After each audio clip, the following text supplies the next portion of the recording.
오늘 주시는 하나님의 말씀은 시편 126편 1절에서 3절 말씀입니다. 제가 가진 성경 구약성경 899페이지쯤에 있습니다. 1절부터 3절까지 말씀 우리 함께 한 목소리로 하나님의 말씀을 봉독합니다. 시작. 여호와께서 시온의 포로를 돌려보내실 때에 우리는 꿈꾸는 것 같았도다. 그때에 우리 입에는 웃음이 가득하고 우리 혀에는 찬양이 찼었도다. 그때에 문나라 가운데에서 말하기를 여호와께서 그들을 위하여 큰 일을 행하셨다 하였도다. 여호와께서 우리를 위하여 큰 일을 행하셨으니 우리는 기쁘도다. 아멘. 네, 오늘 감출 수 없는 기쁨이라는 제목으로 하나님의 말씀을 전하겠습니다. 저는 지금까지 한 번도 로또를 구입해 본 적은 없습니다. 근데 만약에 제가 로또 500억 원에 당첨이 됐다, 그러면은 지금 어쩌고 있을 것 같습니까? 아마 설교를 하면서도 저도 모르게 아마 피식 웃고 있을 겁니다. 그리고 우리 성도님들은 목사님 갑자기 왜 저러시나 그러고 있겠죠. 뭐 꼭 로또가 아니더라도 자녀가 좋은 학교에 진학을 하거나 그리고 남편이 뭐 승진만 해도 그런 기쁨들은 어지간해서는 감추기가 힘들 겁니다. 그렇습니다. 우리 안에 정말 기쁨이 충만하다면 그 기쁨은 감출 수가 없습니다.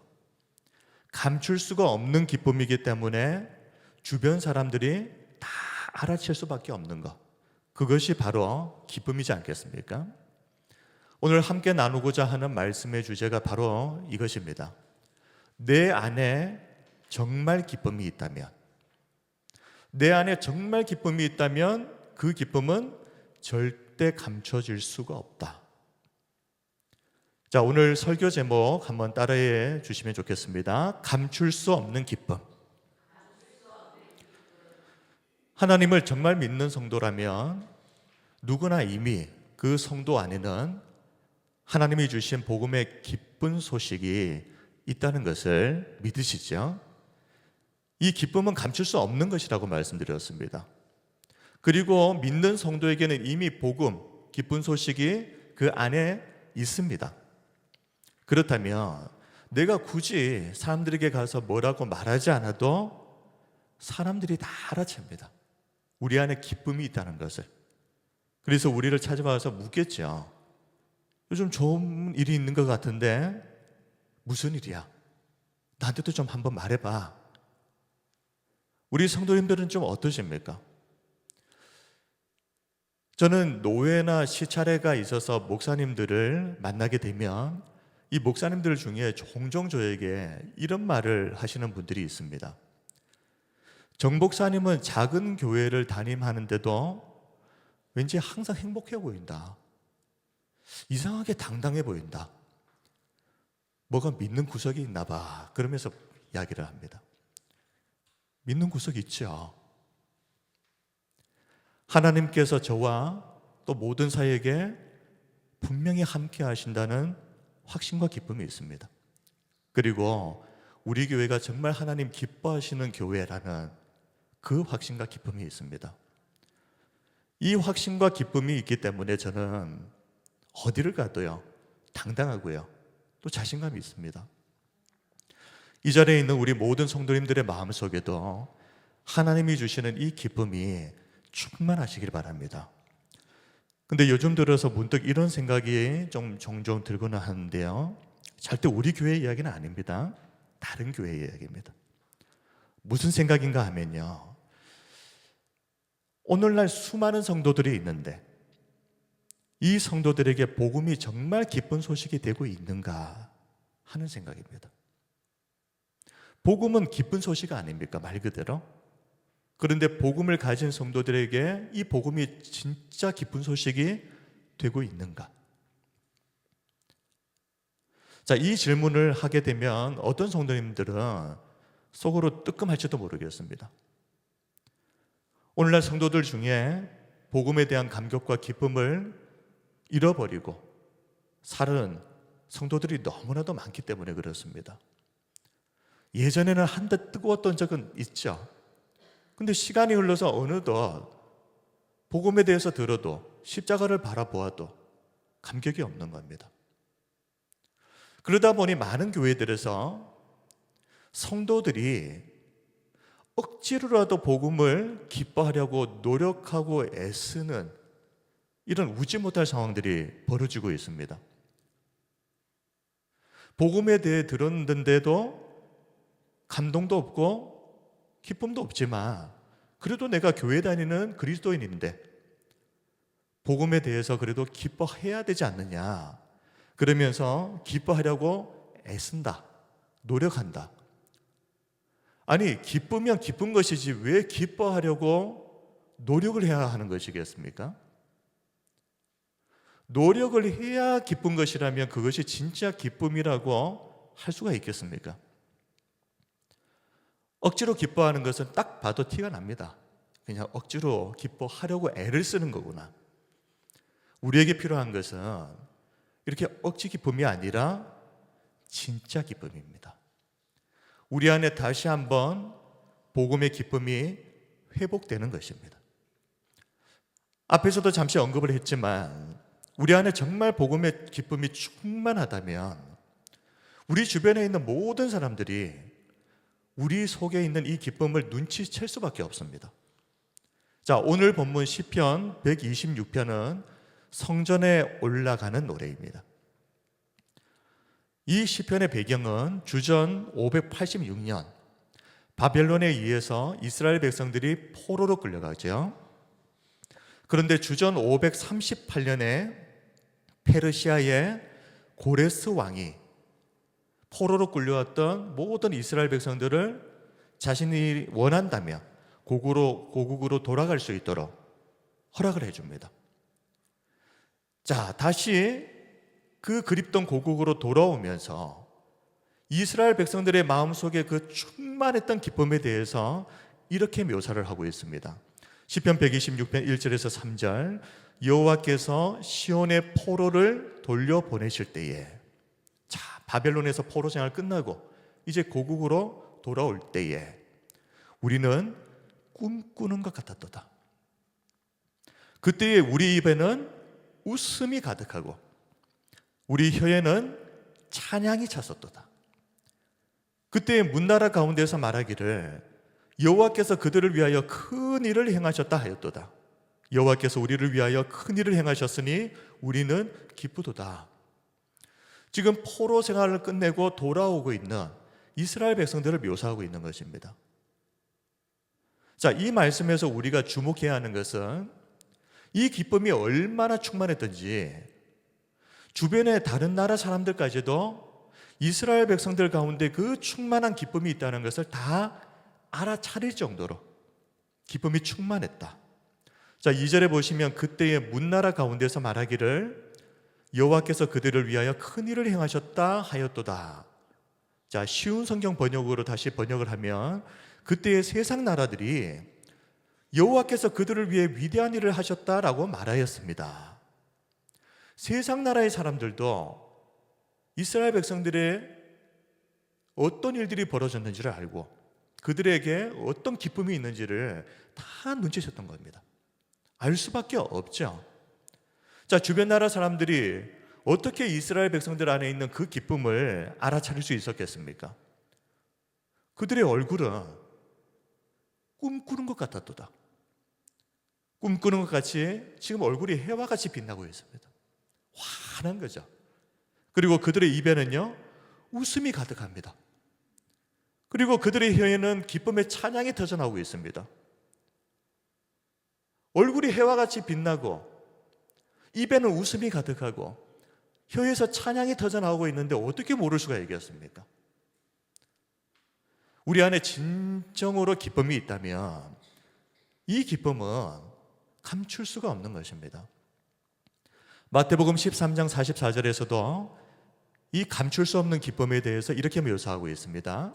자, 이 본문은 예수님의 천국 비유 중에 하나입니다. 한 사람이 밭에 감추어져 있었던 보물을 발견했다라는 내용으로 시작합니다. 마태복음 13장 44절, 천국은 마치 밭에 감추인 보화와 같으니 사람이 이를 발견한 후 숨겨두고 기뻐하며 돌아가서 자기의 소유를 다 팔아 그 밭을 사느니라. 자, 당시에는 제대로 된 은행이 없었습니다.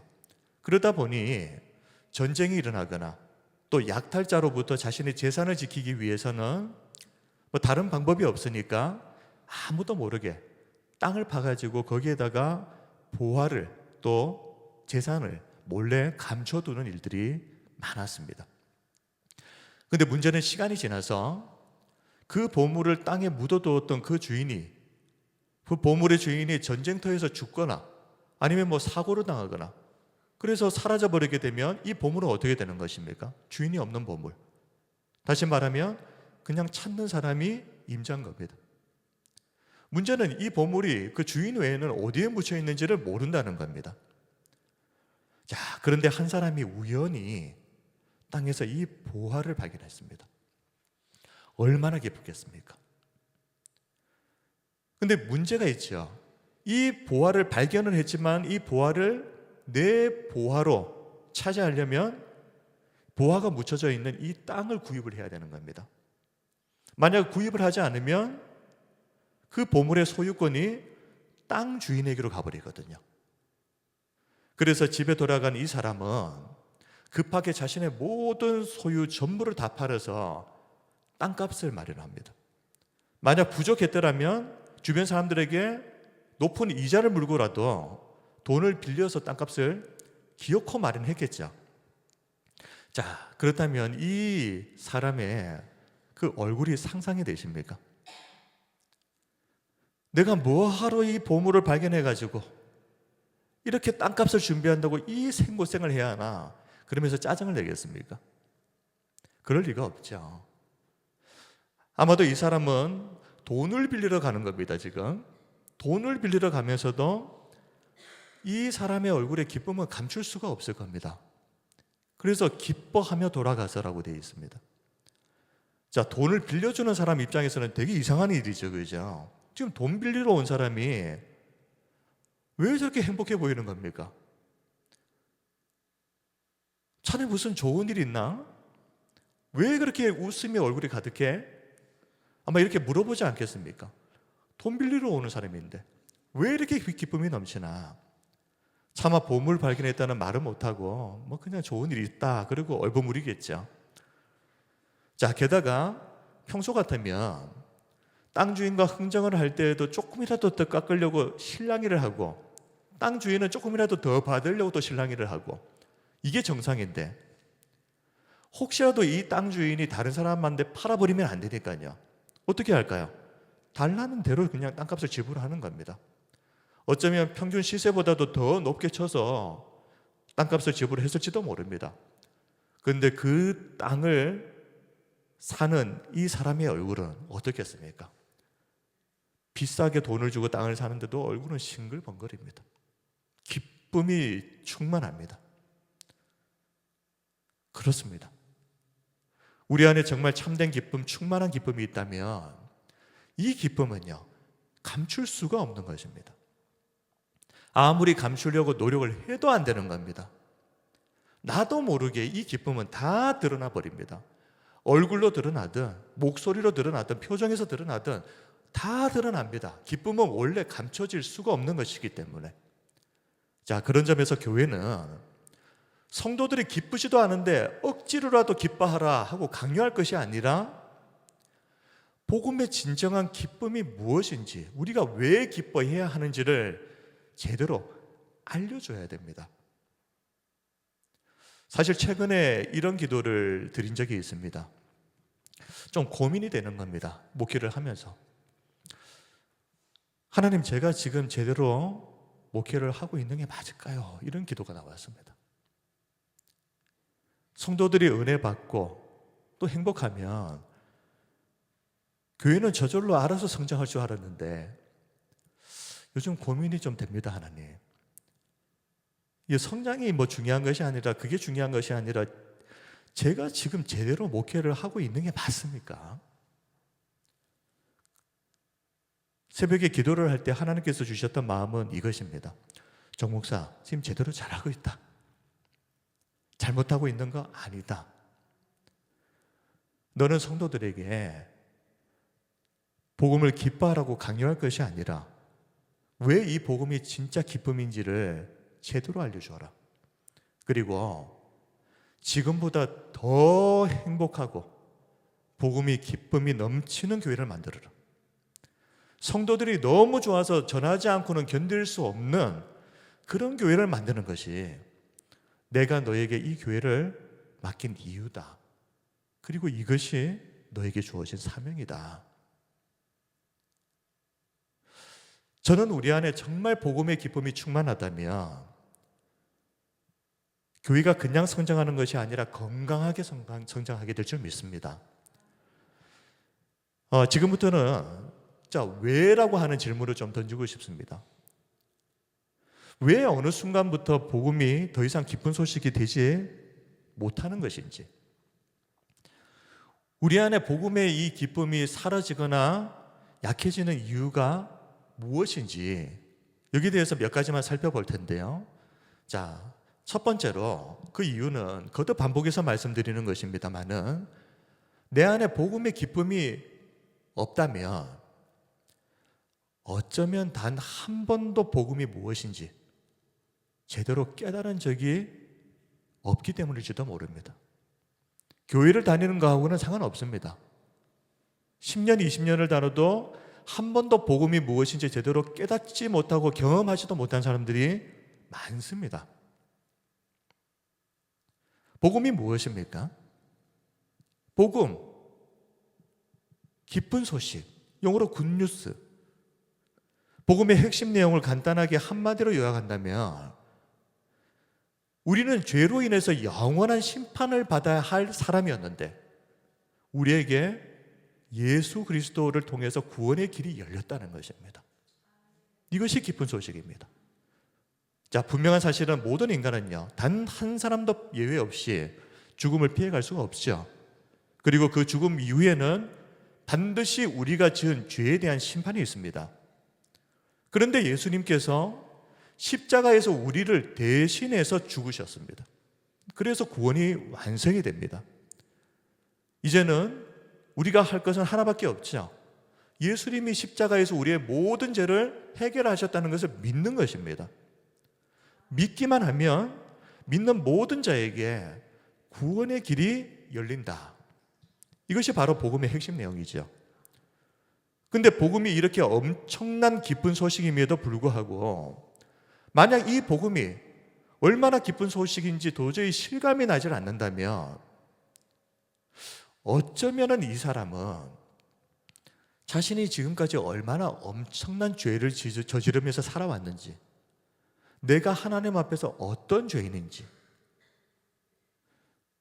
내가 어떤 죄를 사함을 받은 사람인지 이 사실을 제대로 인지하지 못하고 있을 가능성이 있습니다. 로마서 5장 20장을 보면 죄가 더한 곳에 은혜가 더욱 넘쳤다 하는 말씀이 나옵니다. 아니, 죄가 없는 곳에 은혜가 더 넘쳐야죠. 근데 왜 죄가 더한 곳에 은혜가 더욱 넘쳤다고 말하는 것이겠습니까? 이 말씀을 잠시 설명을 드리자면, 똑같이 구원의 은혜를 받았어도 어떤 사람이 더 감사할까요? 어떤 사람이 더 감격할까요? 평소 나름대로 착하게 살았다라고 자부하는 사람이 느끼는 구원의 감격보다는요, 삭개오처럼, 사마리아 여인처럼 누가 보아도 죄인이, 그리고 내가 스스로 생각을 해도 내가 정말 끔찍한 죄인의 삶을 살아왔구나 하는 것을 나 스스로도 인정할 수밖에 없는 그런 사람이 구원을 받았을 때 이 사람이 느끼는 구원의 은혜에 대한 감격은 다를 수밖에 없는 겁니다. 그래서 죄가 더한 곳에 은혜가 더욱 넘쳤다라고 말씀하는 겁니다. 다시 말하면 내가 어떤 사람이었는지를 제대로 깨닫는 사람이 복음의 진짜 감격과 기쁨을 누릴 수 있다는 것입니다. 스스로가 생각해도 나는 그래도 괜찮은 사람인데 라고 생각하는 사람이 구원의 은혜를 받았다고 해서 그 구원이 그렇게 크게 느껴지겠습니까? 그런데 사실 하나님이 보시기에는 삭개오가 저지른 죄나 나름 의롭게 살았다고 자부하는 사람들이 지은 죄나 다를 것이 없는 똑같은 죄입니다. 결과적으로는 좀 더 많은 죄를 저지른 죄인과 좀 덜 죄를 저지른 죄인이 있을 뿐입니다. 결국 다 심판을 받을 수밖에 없는 죄인이라는 점에서는 똑같은 것입니다. 그런데 내가 어떤 죄인이었는지를 얼마나 깨닫는가에 따라서 이 구원의 감격이 달라진다는 것입니다. 그런 점에서 복음이 정말 나에게 기쁨이 되려면 성령님께서 우리에게 조명해 주셔야 되는 겁니다. 성령의 조명이 무엇입니까? 빛을 비춰주시는 겁니다. 우리가 어떤 사람이었는지를 낱낱이 드러나도록 빛을 비춰주시는 이 성령의 조명의 사역을 통해서 우리가 얼마나 끔찍한 죄인이었는지를 제대로 깨닫게 하시는 이 과정이 있어야 되는 겁니다. 우리가 어떤 죄인인지 제대로 깨닫기만 해도 우리는 결코 평생 죽을 때까지 복음의 감격과 구원의 기쁨을 잃어버리고 살아가지 못할 겁니다. 자, 두 번째, 내 안에 복음의 기쁨이 없거나 또 그 기쁨이 희미해져 버렸다면 두 번째 이유는 성도가 구원을 받았음에도 지금도 여전히 죄 중에 거하고 있기 때문일 겁니다. 구원의 기쁨, 복음의 기쁨이 아무리 크고 압도적인 기쁨이라고 할지라도 이 죄는 성도 안에 그 하나님께서 부어주신 그 놀라운 기쁨을 상실하게 만들어버립니다. 시편 51편을 보면 다윗이 끔찍한 일을 저지르죠. 자신의 충직한 신하였던 우리야 장군의 아내 밧세바를 범해버립니다. 그리고 그 죄를 덮기 위해서 우리야를 최전방에 일부러 보내서 죽게 만들어버리죠. 이 죄로 인해서 어떤 일이 벌어졌는가? 다윗은 이렇게 고백합니다. 구원의 기쁨을 잃어버렸다. 시편 51편 12절에 주의 구원의 즐거움을 내게 회복시켜 주시고, 왜 회복시켜 달라고 하겠습니까? 잃어버렸다는 겁니다. 그 죄로 인해서 구원의 기쁨을 잃어버렸습니다. 심지어 그때 다윗은 어떤 느낌을 받았는가 하면요, 내가 하나님의 면전에서 쫓겨나 버렸구나. 51편 11절, 나를 주 앞에서 쫓아내지 마시며 주의 성령을 내게서 거두지 마소서. 그때 당시에 바울의 심경입니다. 죄로 인해서 구원의 기쁨도 잃어버리고 하나님의 면전에서 쫓겨나 버린 것처럼 느껴지는 이 상황 속에서 다윗이 고백을 하는 겁니다. 이처럼 죄는 우리 안에 있는 이 구원의 기쁨을 다 앗아가 버리는 기쁨 도둑입니다. 그렇다면 이 복음의 기쁨과 구원의 기쁨을 다시 회복하기 위해서 우리는 그러면 어떻게 해야 됩니까? 죄로 인해서 빼앗겨 버렸으니 이 죄의 문제를 청산을 해야 되는 겁니다. 내 안의 죄악을 깨끗이 청산하고 다시 내 안에 하나님의 정한 마음, 하나님의 정직한 영이 새롭게 회복될 수 있도록 우리가 뭘 해야 됩니까? 하나님께 간절히 기도해야죠. 시편 51편 10절에 우리의 말씀을 같이 한번 읽습니다. 시작. 하나님이여 내 속에 정한 마음을 창조하시고 내 안에 정직한 영을 새롭게 하소서. 다윗의 기도입니다. 하나님, 이 죄 중에 저를 이대로 내버려 두지 마시고 내 속에 다시 하나님의 그 정한 마음을 창조해 주십시오. 다시 내 안에 정직한 영을 새롭게 해 주십시오. 이 죄를 청산하고 다시 그 구원의 기쁨을 회복하게 해 주십시오. 죄 중에 거하는 한 우리는 절대 복음의 기쁨을 제대로 누릴 수 없습니다. 그러니 우리는 이 죄를 반드시 청산할 수 있도록 하나님께 간절히 기도하셔야 됩니다. 그러면 하나님께서 우리 안에 다시 이 구원의 기쁨을 회복시켜 주실 줄 믿습니다. 자, 세 번째로 마지막으로 성도들이 복음의 이 기쁨을 상실하는 세 번째 이유는 성도들이 본질이 아닌 비본질에 집중하면서 살 때가 너무 많다는 것입니다. 복음이 본질이라면 세상에 먹고 사는 문제는 비본질이죠. 어디에 관심이 다 쏠려 있다는 것입니까? 복음에는 관심이 없고 세상 먹고 사는 것에 온통 관심이 쏠려 있으니 복음의 기쁨이 나에게는 없는 것입니다. 사람들이 오병이어의 기적을 경험한 후에 예수님께 얼마나 열광했습니까? 그런데 예수님께서 이 사람들에게 생명의 떡, 영생의 떡에 관한 말씀을 전하실 때 이 사람들이 다 떠나가 버렸습니다. 생명의 떡, 영생의 떡은 본질입니다. 오병이어의 기적을 통해서 맛보았던 그 양식은 비본질입니다. 시간이 지나면 또 다시 배고파지는 겁니다. 아무리 엄청난 기적이라고 할지라도. 그렇다면 이 사람들의 관심은 뭐였다는 것입니까?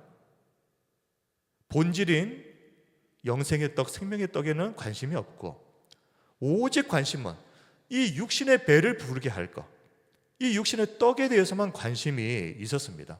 결국 육신의 떡 때문에 영생의 떡을 놓쳐버리는 이런 일이 벌어진 겁니다. 근데 더 심각한 것은 예수님의 제자들 중에도 상당히 많은 제자들이 영생의 떡에 관한 이 말씀을 듣고는 떠나가 버렸습니다. 그리고 심지어 예수님과 다시는 상종하지도 않았다. 요한복음 6장 66절에 그때부터 이 영생의 떡에 관해서 말씀을 전했던 그때부터 그의 제자 중에서 많은 사람이 떠나가고 다시 그와 함께 다니지 아니하더라. 세상 사람들이야 육신의 떡에만 관심이 있는 거 당연한 겁니다. 그 육신의 떡이라도 있어야죠, 세상 사람들은. 근데 예수님의 제자라는 사람들조차도 본질이 아닌 이 영생의 떡이라고 하는 본질이 아닌 육신의 떡, 비본질에만 관심이 있었다. 그리고 자신들이 원하는 이 육신의 떡이 채워지지 않으니까 잠시도 고민하지 않고 예수님을 바로 떠나가 버렸다. 상종하지도 않았다. 그런데 이것이 2000년 전에만 있었던 일이 아니라 사실 오늘날 교회에서도 수없이 벌어지고 있는 일들입니다. 그런데 로마서 14장 17절 말씀을 보시면 하나님의 나라는 먹는 것과 마시는 것이 아니요 오직 성령 안에 있는 의와 평강과 희락이라고 분명히 말씀하고 있습니다. 하나님 나라는 먹는 것 마시는 것 이 비본질이 아니라는 겁니다. 하나님의 나라는 오직 성령 안에 있는 의와 평강과 희락, 본질. 하나님 나라는 세상 사람들이 쫓는 그런 먹고 마시는 것이 아닙니다. 그런데 바울이 이 말씀을 전하는 이유가 무엇이겠습니까?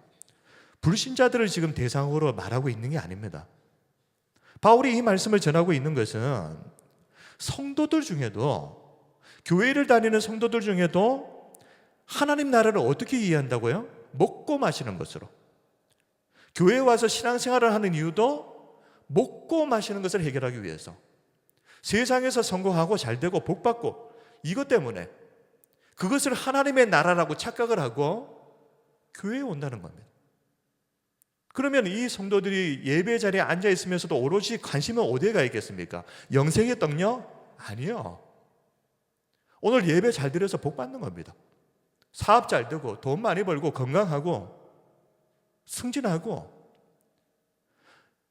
이 비본질 육신의 떡에 생각에 가득 차 있는 상태로 예배를 아무리 들어보십시오. 이 사람의 마음의 구원의 기쁨이 회복될 수가 있겠습니까?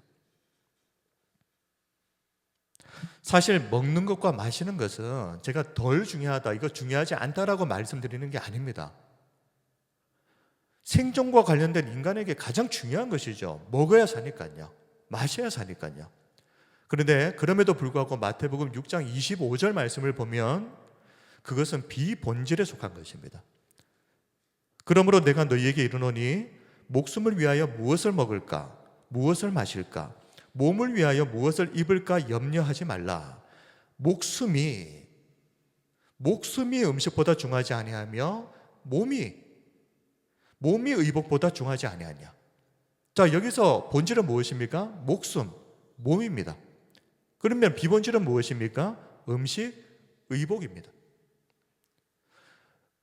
목숨과 음식, 몸과 의복, 이 둘 중에 무엇이 본질이냐? 당연히 목숨과 몸이죠. 왜 이것이 본질입니까? 이 목숨, 몸이라고 하는 것은 다른 것으로 대체가 될 수 없는 것이기 때문에 그렇습니다. 절대적인 것, 본질적인 것입니다. 왜 그렇습니까? 아무리 먹는 것이 많으면 뭐합니까? 옷이 많으면 뭐합니까? 목숨이 있고 몸이 있어야 음식의 의미가 있고 옷이 의미가 있는 거 아닙니까? 그래서 목숨과 몸이 본질입니다. 이 말씀에서는. 그리고 음식과 의복은 비본질인 것입니다. 본질이 있어야 비본질이 존재할 의미가 있는 겁니다. 그런데 사람들은 정작 그 본질이라고 하는 목숨보다도 당장 무엇을 먹을까? 무엇을 마실까? 이 비본질에 대해서 더 관심을 가지고 살아가는 것이 사실 현실 아닙니까? 그래서 얼마나 어리석은 일을 행하느냐. 비본질, 이 먹고 마시는 것을 확보하기 위해서 무엇을 희생시켜 버립니까? 본질을 희생시켜 버립니다. 돈 벌기 위해서 어떻게 합니까? 가족도 희생시켜 버립니다. 내 건강도 희생시켜 버립니다. 내 행복도, 신앙도 희생시켜 버립니다. 이런 어리석은 행동을 서슴지 않고 한다는 말입니다. 아니, 본질이 있어야 비본질이 의미가 있어지는 것인데 비본질을 위해서 본질을 희생시켜 버린다는 겁니다. 어떻게 되겠습니까, 결국? 시간이 흘러서 나 잘 살아다 말할 수 있겠습니까, 그런 사람들이? 제가 분명히 말씀드리지만 언젠가 후회합니다. 땅을 치고 후회하게 될 것입니다. 마태복음 6장 32절에서 32절을 보면 예수님은 이 먹는 것과 마시는 것은 하나님의 백성들이 추구하고 주목해야 할 본질이 아니다. 그럼 이건 뭐냐? 먹고 마시는 건 뭐냐? 이것은 이방인들의 관심사다. 하나님 믿지 않는 이방인들이 추구하는 인생의 목적이다. 마태복음 6장 31절 32절 그러므로 염려하여 이르기를 무엇을 먹을까 무엇을 마실까 무엇을 입을까 하지 말라. 이게 중요하지 않다는 말이 아닙니다. 그런데 이것이 아무리 중요해도 32절 이는 다 이방인들이 구하는 것이라. 이방인들이 추구하는 것이라는 것입니다. 너희 하늘 아버지께서 이 모든 것이 너희에게 있어야 할 줄을 아시느니라. 하나님도 우리에게 이게 필요하다는 걸 다 아십니다. 그런데 이것은 어떤 경우에도 본질은 될 수 없다는 겁니다. 이처럼 성도들의 관심사가 세상 사람들처럼 이 비본질에 머물러 있는 한 우리는 어떤 사람도 복음의 충만한 기쁨을 제대로 누리면서 살아갈 수가 없습니다. 복음은 본질에 가는 것인데 본질에 대해서 관심조차 없는데 어떻게 복음의 기쁨이 있을 수 있겠습니까? 관심이 없는데요. 그러므로 성도들이 정말 복음의 기쁨을 회복하기를 원한다면 비본질에 속하는 이 세상에 대한 관심이 아니라 본질에 속하는 하나님의 나라에 관심을 기울여야 됩니다. 근데 그 하나님의 나라는 먹고 마시는 것이 아니라 그러지 않습니까? 자꾸만 교회 안에 들어와서 하나님의 나라를 세상 사람들이 추구하는 가치관에 먹고 마시는 것과 동일시하지 마십시오. 우리 교회는 그런 교회 아닙니다. 예수님 믿으면 복받고 잘되고 성공할 것이라고 가르치지 않습니다. 성경에 어디에도 그런 말 없습니다. 본질이 채워졌을 때 그때에서야 비로소 비본질이 의미가 있는 것입니다. 하나님의 뜻 로마서 12장 2절에 너희는 이 세대를 본받지 말고 세상 사람들이 추구하는 그것을 추구하지 말고 비본질에 목숨 걸지 말고 오직 마음을 새롭게 함으로 변화를 받아 하나님의 선하시고 기뻐하시고 온전하신 뜻이 무엇인지 분별하도록 하라. 하나님 나라가 뭔지를 알아야 될 거 아닙니까? 알아야 추구를 하죠. 그런데 우리의 마음이 비본질에 묶여있는 한 하나님의 나라는 보이지 않습니다. 깨달을 수도 없습니다. 자, 그런데 성도들조차도 왜 비본질에 속하는 세상에서 자꾸 기쁨을 찾으려고 할까? 그 이유가 무엇이겠습니까? 믿기 때문입니다. 세상은 나에게 분명 기쁨을 줄 수 있을 거라고. 세상을 믿는 겁니다. 성도들이 하나님을 믿어야 되는데 세상을 믿는 겁니다. 내가 이 세상에 충성하고 이 세상에서 원하는 것들을 다 갖다 바치면 이 세상은 내가 원하는 것들을 다 채워줄 거라고 믿는 겁니다. 정말 무서울 정도로 믿습니다. 그러나 진정한 기쁨은 오직 하나님께서만 주시는 것임을 믿으시기 바랍니다. 시편 16편 11절에 주께서 생명의 길을 내게 보이시리니, 생명의 길을 보이실 분은 주님이십니다. 주의 앞에는 충만한 기쁨이 있고, 충만한 기쁨은 주님의 앞에 있는 것입니다. 주의 오른쪽에는 영원한 즐거움이 있나이다. 하나님께 소망을 두고 기쁨의 근원이 되시는 하나님을 찾는 자에게 하나님께서 세상이 절대 줄 수 없는 충만한 기쁨, 영원한 즐거움을 주실 줄 믿습니다. 우리 옆에 계신 성도님들과 함께 이렇게 한번 인사하겠습니다. 진정한 기쁨은 하나님께서 주시는 것입니다. 우리 다시 한번 하겠습니다. 진정한 기쁨은 하나님으로부터 오는 것입니다. 아멘. 우리 마지막으로 우리에게 이 기쁨이 왜 반드시 필요한가? 왜 필요합니까? 왜 이 기쁨이 반드시 필요하겠습니까? 우리 안에 하나님이 주시는 이 기쁨이 있어야 힘들고 고난한 이 세상을 넉넉히 이기면서 살아갈 수 있기 때문에 그렇습니다. 기쁨이 힘입니다. 느헤미야 8장을 보면 바벨론 포로에서 돌아온 이스라엘 백성들이 느헤미야의 지도 아래 52일 만에 무너져 버렸던 성벽을 다 수축합니다. 그의 7째 달, 온 이스라엘 백성들이 수문 앞 광장에 모이게 되는데 오늘날로 치면 부흥 집회에 참여를 하게 된 겁니다. 총독 느헤미야는 에스라 학사에게 백성들을 위해서 하나님의 말씀을 낭독하라 하고 명령을 하고, 에스라는 이른 아침부터 한낮까지 큰 목소리로 백성들 앞에서 하나님의 말씀을 낭독했습니다. 그때 어떤 일들이 벌어지는가 하면요, 에스라를 통해서 선포된 그 하나님의 말씀을 듣고 있던 백성들이 하나 둘씩 울음이 터져버리는 겁니다.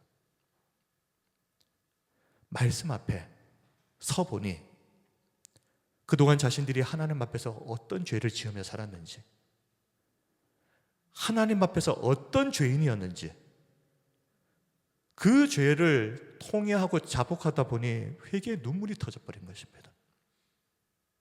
그때 느헤미야는 울고 있는 백성들에게 뭐라고 말했을 것 같습니까? 울지 말고 기뻐하라는 것입니다. 그 내용이 느헤미야 8장 8절에서 10절까지 기록되어져 있습니다. 8절, 하나님의 율법책을 낭독하고 그 뜻을 해석하여 백성에게 그 낭독하는 것을 다 깨닫게 하니 백성이 율법의 말씀을 듣고 다 우는지라. 총독 느헤미야와 제사장 겸 학사 에스라와 백성을 가르치는 레위 사람들이 모든 백성에게 이르기를, 오늘은 너희 하나님 여호와의 성일이니 슬퍼하지 말고 울지 말라 하고, 느헤미야가 또 그들에게 이르기를 뭐라고 말합니까? 너희는 가서 살신 것을 먹고 단 것을 마시되 준비하지 못한 자에게는 나누어주라. 이 날은 우리 주의 성일이니, 이 날은 우리 주의 성일이니 근심하지 말라. 여호와로 기뻐하는 것이 너희의 힘이니라. 느헤미야는 백성들에게 슬퍼하지 말라, 울지 말라라고 권면한 후에 왜 여호와로 인해서 기뻐해야 하는가? 그 이유에 대해서 이렇게 말하는 것입니다. 여호와로 인하여 기뻐하는 것이 너희의 힘이기 때문이다. 기쁨이 힘이라는 것입니다. 여기서 이 힘이라고 하는 것은 히브리어로 마우제크, 방파제라고 하는 의미가 있습니다. 방파제가 뭡니까? 바다에서 거센 파도가 몰아칠 때 이 파도들이 안으로 들어오지 못하도록 막아내는 것, 이 방파제, 여호와로 인하여 기뻐하는 것이 우리를 세상으로부터 보호하고 지켜주는 힘이고 영적 방파제라는 것입니다. 이 사실을 믿으시기 바랍니다. 이 기쁨이 있는 한, 우리 안에 복음의 충만한 기쁨이 있는 한, 이 기쁨이 우리의 영적 방파제가 될 것입니다. 그래야 이 방파제가 세상의 어떤 거센 바람도, 어떤 파도도 다 막아주고 보호할 것입니다. 한번 따라하겠습니다. 여호와로 인하여 기뻐하는 것이 너희의 힘이니라. 다시 한번 좀 더 크게요. 여호와로 인하여 기뻐하는 것이 너희의 힘이니라.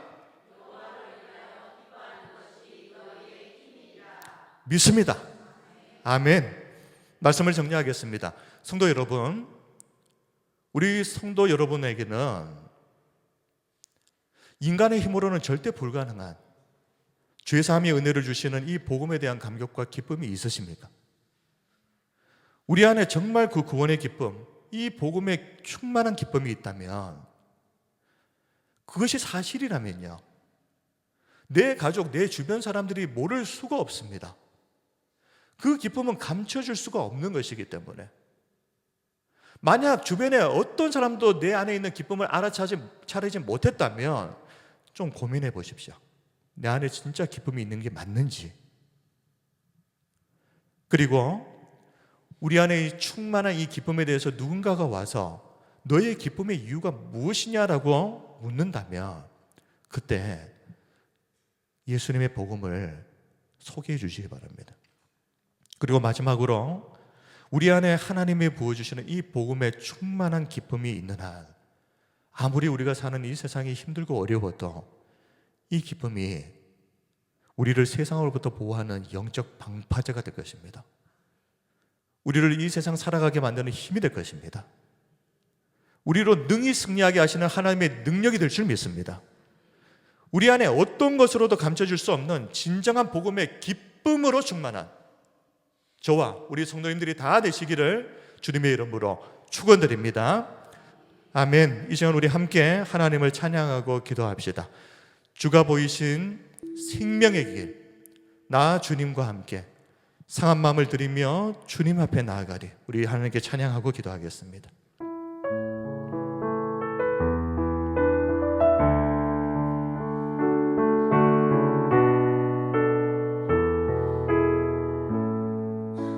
주가 보이신 생명의 길, 나 주님과 함께 상한 마음을 들이며 주님 앞에 나가리.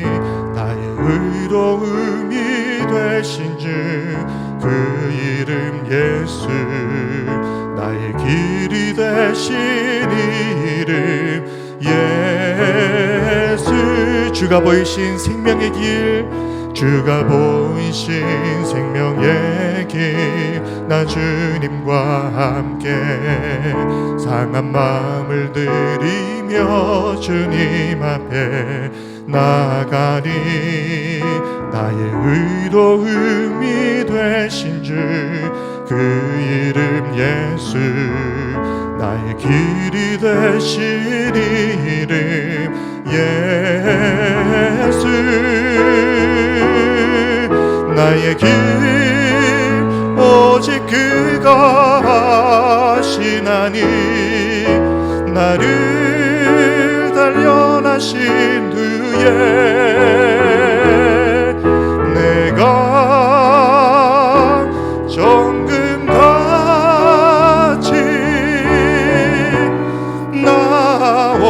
나오리라. 나의 길 오직 그가, 나의 길 오직 그가 하시나니, 나를 단련하신 후에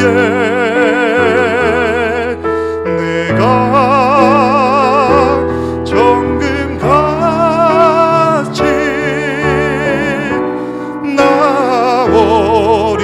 나오리라. 세상 소망이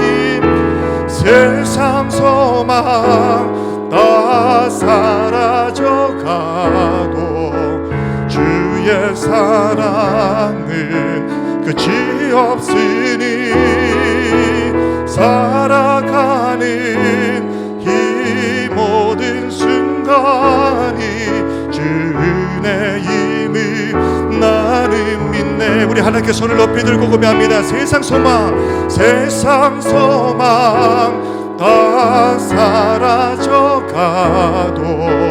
주의 사랑은 끝이 없으니 살아가는 이 모든 순간이 주 은혜임을 나는 믿네. 세상 소망 다 사라져가도 세상 소망 다 사라져가도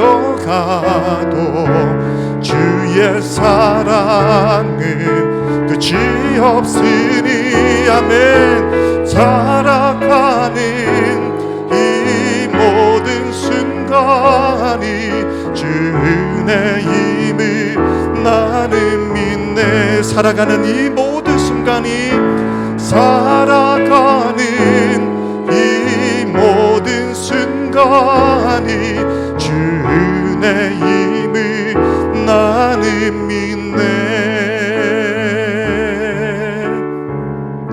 이제 우리 함께 기도하겠습니다. 하나님, 우리 가운데에 복음의 기쁨을 잃어버린 성도들이 있다면, 그것이 죄의 문제 때문이라면, 우리가 복음에 관심이 없기 때문이라면 다시 한번 하나님, 우리 마음에 정한 마음을 창조해 주시고 정직한 영을 새롭게 해주셔서 우리 안에 복음의 기쁨이 회복되게 하시고 세상 사람들처럼 비본질이 아니라 본질을 위해서 살아가는 인생이 되게 하여 주시옵소서. 그래야 우리 안에 있는 이 기쁨, 세상의 모든 사람들이 알아챌 수 있는 그런 감출 수 없는 기쁨이 되게 하여 주시옵소서. 우리 함께 통성으로 기도하겠습니다. 은혜와 사랑이 풍성하신 우리 하나님 아버지, 오늘도 예배 자리에 우리를 부르셔서 우리에게 하나님의 말씀을 듣게 하시니 감사합니다. 아버지 하나님, 비본질이 아닌 본질을 위해서 살아가는 인생이 되게 하여 주시옵소서. 복음의 기쁨을 잃어버린 영혼들에게 하나님 이 시간 하늘의 문을 활짝 여시고 우리에게 다시 한번 이 기쁨과 감격을 회복시켜 주시옵소서. 아버지 하나님, 한 번뿐인 이 세상을 살아가면서 아버지 하나님 영원한 것을 위해서 살게 하여 주시옵소서. 우리 안에 진정한 복음의 기쁨이 있다면 세상에 어떤 사람도 감출 수 없는, 알 수밖에 없는 이 복음의 기쁨이, 감격이 우리 안에 충만하게 하여 주시옵소서. 하나님, 우리를 다시 한번 회복시켜 주시옵소서. 하나님, 다시 한번 은혜 위에 우리를 세워 주시옵소서. 우리의 인생을 주의 은혜 위에 다시 한번 굳세게 세워 주시옵소서. 하나님, 우리와 함께 하여 주시옵소서. 예수님 이름으로 기도드립니다. 영광과 찬양을 받으시기에 합당하신 우리 하나님 아버지, 우리의 마음 가운데의 복음의 기쁨과 감격을 다시 회복시켜 주시옵소서. 우리 안에 이 기쁨은 세상 가운데 감춰줄 수 없는 그런 기쁨인 것을 믿습니다. 하나님, 죄로 인하여서 하나님의 복음이 아닌 세상의 비본질의 마음이, 관심이 쏠려서 이 복음의 진정한 기쁨을 누리지 못하고 있는 성도들이 있다면 지금 이 시간 하나님, 하늘의 문을 활짝 열어주시고 은혜가 임하게 하여 주시옵소서. 우리에게 정직한 영을 새롭게 하여 주시고 아버지 하나님, 다시 한번 감격을 회복하게 하여 주시옵소서. 그리하여 세상 사람들이 우리를 찾아와 네 속에 있는 그 기쁨이 무엇이냐 물어볼 때에 담대하게 그리스도의 복음을 전할 수 있는 우리가 되게 하여 주옵소서. 살아계신 예수님 이름으로 기도드립니다. 아멘.